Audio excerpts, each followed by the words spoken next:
Dari segi bahagian seat dia, seat original dia datang dengan seat fabric. Yang ini sudah ditambah dengan gear up. Dia dah jadi fully leather.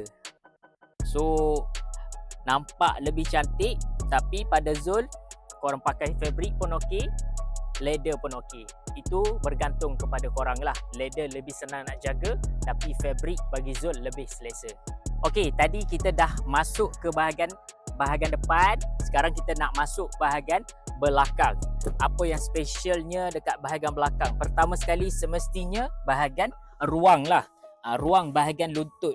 Macam Zul tengok ni dekat sini, Zul ketinggian 165, masih ada satu jengkal dekat bahagian lutut Zul, dan untuk bahagian atas kepala hampir satu jengkal.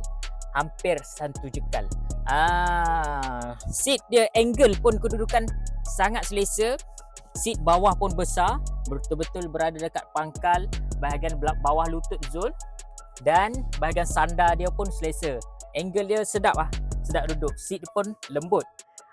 Dan special untuk bahagian belakang tengah dia, kita boleh turunkan untuk jadikan dia handrest dan boleh letak air. Lagi apa yang special bahagian belakang?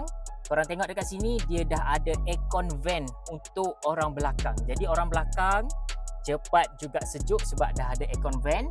Lagi satu, dia dah ada 2 USB port Type C dekat bahagian belakang. Jadi orang belakang boleh charge phone, tak perlu nak pergi dekat bahagian depan dah. Macam mana korang? Dari segi kata dalaman dia, luaran dia untuk sebuah kereta SUV segmen B macam Pro 2 Trust yang terbaru ini.